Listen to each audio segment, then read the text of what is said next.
berat sih sebenarnya, keluarga atau cinta. Sebenarnya tuh cinta tuh sesuatu yang wajib diperjuangkan, tapi keluarga pasti yang utama. Ya kalau bisa dua-duanya disatuin ya kenapa enggak sih? Seharusnya seperti itu. Seharusnya seperti itu. Oke. Dot ke Adipati Dolken. Silakan Dot. Sebenarnya dua-duanya itu pakai cinta. Iya. Pasangan pakai cinta, ke keluarga pakai cinta. Jadi itu bukan pilihan sebenarnya. Itu udah suatu jawaban. Yang kita pilih cintanya, gitu sih. Tapi kalau disuruh menggambarkan, menurut gua Timur sama Mentari itu sebagai pasangan yang seperti apa kan? Pasangan yang gemes tapi apes. Pasti ada yang lihat lah. Gemes tapi apes ya. Ini jadi quote ya dari Adipati Dolken ya. Gemes tapi apes. Oke. Amin. Jadi dukung film Indonesia kembali, dan bahwa pandemi ini memang nyata, tapi kreativitas harus tetap jalan. Yes. Terus kedua, bahwa kalau ingin tahu nih, kan sekarang di Indonesia kebanyakan generasi milenial. Iya. Nah, kalau milenial pengen tahu cinta sejati itu apa, lihatlah Rasanya Timur dan Mentari. Itu dia. Terima kasih Mas Dardi, silakan. Oke. Habis HP di bawah. Sampai Dodot udah bingung. Udah habis. Di script gitu Dodot terakhir katanya gitu. Silakan Mas Dardi. Pada saya selain merayakan kembalinya kita ke bioskop, menonton film Indonesia di sinema, saya juga mau merayakan ini sebagai lahirnya generasi baru, generasi baru dengan cerita yang fresh untuk para penonton, dan mudah-mudahan ini bisa menjadi kickstart kita ke depan. Bagaimana sutradara-sutradara yang talented kayak Jason, produser-produser kayak Flo ini bisa lahir dari generasi kedepannya. Jadi itu sih harapan saya, semua menikmati kemajuan film Indonesia ini. Iya, terima kasih Mas Dardi. Bang Flo silakan. Oke. Ya, film ini tentang cinta, dan cinta itu satu universal, dua dan banyak sekali bentuknya ya. Ada di film ini juga jelas ada cinta kepada pasangan, kepada keluarga, adik, kakak, dan teman, sahabat, dan sebagainya. Semua kita butuh cinta gitu. Jadi mungkin ya itu karena dunia butuh cinta, jadi mungkin akan mendapatkan sesuatu dari film ini. Yes, itu dia, terima kasih. Dela. Iya. Sebenarnya alasan kenapanya udah jelas banget, udah banyak banget. Cuman mungkin ya alasan pertama adalah menurut gue karena film udah jadi ya guys. Jadi semoga film ini bisa jadi trigger buat semua orang yang takut ke bioskop tadinya dan bisa langsung ke bioskop buat datang. Kita hidupin lagi bioskop. Gitu maksudnya. Gak ada saatnya bioskop itu kembali kayak kemarin dan sekarang supaya bisa lagi gitu sih. Siap. Film ini cepat bisa. Amin. Terima kasih. Kita punya waktu yang cukup banyak ya. Bahkan banyak banget sebenarnya. Kita udah sempat reading sebulanan, terus habis itu kita harus potong karena pandemi, karena ada PSBB waktu itu. Terus kita waktu kita mau start lagi, kita ngulang lagi dari awal readingnya gitu. Jadi persiapan kita tuh sebenarnya cukup panjang, dan kita punya advantage juga. Kita udah kenal satu sama itu udah kurang lebih 6 tahun, 5 tahun, 9 tahun, banyak banget lah ya. Udah terlalu lama kita kenal gitu. Kita udah tahu satu sama lain gitu. Jadi cara kita bisa sampai ke titik itu mungkin lebih karena kita udah percaya satu sama lain kali. Gitu sih. Itu sih sebenarnya. Siap. Dela silakan.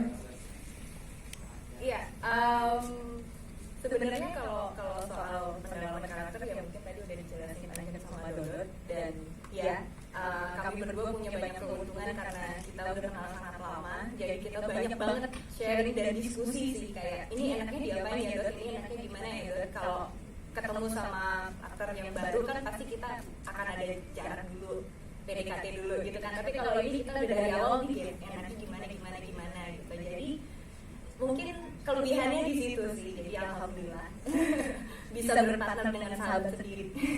Yes, itu gemes tapi apes ya. Betul ya, itu ya gemes tapi apes. Sekali lagi kita dapat piring cantik. Oke, terima kasih Adipati Dolken dan juga Dela. Selanjutnya Seperti apa gitu. Karena takutnya kan banyak hal yang tidak masuk akal, tapi memang kenyataannya belum tentu masuk akal gitu kan. Itu yang tipis banget tuh. Nah, ya itu sih, maksudnya proses diskusi kita tuh cukup panjang dan alot. Tapi ya balik lagi kita harus punya imajinasi itu supaya kita bisa menjalankan itu semua kan di dunia itu gitu sih. Maksudnya emang buat dijabarin gimana caranya ya susah juga ya. Iya itu tadi ngobrol satu visi misi filmnya tahu mau ibu kemana dan seperti apa itu kali ya. Jadi punya waktu yang tadi Adipati bilang juga tuh. Ada banyak waktu untuk ngebahas film ini di masa pandemi ini, jadi ada satu keuntungan juga buat kalian ngedalamin peran itu ya. Yes, itu ya. Dela mungkin mau menambahkan silakan.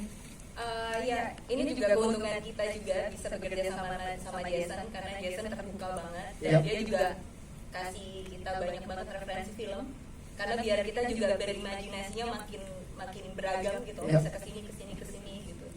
Jadi mungkin ya namanya istilahnya ini namanya juga fantasy kan, kita juga utamanya harus berimajinasi gimana imajinasi itu bisa menjadi sebuah film, sebuah dunia sendiri yang kita ciptain. Yes, oke, terima kasih Adi. Memang waktu itu sulitnya adalah menyeimbangkan antara mana yang harus dikasih lihat, karena fantasy kita harus punya role sendiri gitu, tetapi mana ruang yang masih harus kita jadikan misteri, itu sih yang paling susah. Dan itu memang kenapa diskusi kita panjang, kita membahas itu sebenarnya. Jadi itu Yes. tadi kalau soal soundtrack, ya soundtrack sebenarnya apa ya, ngerjain soundtrack film ini banyak hal magic banget yang terjadi gitu, karena kebetulan kita ngajak Ivan Gojaya, Ipong sama Botin, dua talented musician, dan ketika mereka pertama kali nonton film ini terjadi begitu saja gitu. Besokannya saya ingat banget waktu itu kita habis preview, dia cerita banyak hal bahwa banyak sekali dia merasa terkoneksi gitu dengan film ini. Dan besok paginya jam 6 pagi tiba-tiba saya dapat email dan ternyata udah ada satu draft musik yang udah jadi gitu. Wow. Jadi dan sepertinya mungkin dia secara spontan langsung membuat musik setelah menonton preview itu, dan on the point banget, maksudnya semua DNA dan semua yang saya bayangkan tentang musik dari Akhirat Love Story itu tertuang di musiknya itu. Dan sebenarnya banyak banget hal-hal magic yang terjadi di musik juga, kayak ya ketika dibuat misalnya scoring dia ya seperti setelah menonton dia cuma membayangkan adegannya tapi tidak melihat gambar secara langsung gitu, jadi cuma dibayangkan, kemudian pas ditaruh di gambar langsung masuk begitu aja kayak di adegan bukit gitu. Jadi ya itu sih memang terjadi Koneksi gitu ya. koneksi aja ya, merasa terhubung dengan. Iya. Jadi kita ngobrolnya kayak klik aja gitu. Nah, gitu. Jadi konfliknya lebih ke pribadi masing-masing sih. Itu Yes. sih. Jadi emang kalau situasinya pernah, tapi konfliknya beda. Kalau Karena LDR di sini beda kan, ini adalah love distance religion ya. Iya. Iya, difference religion gitu. Jadinya beda. Kalau LDR long distance relationship, ini long difference religion beda juga.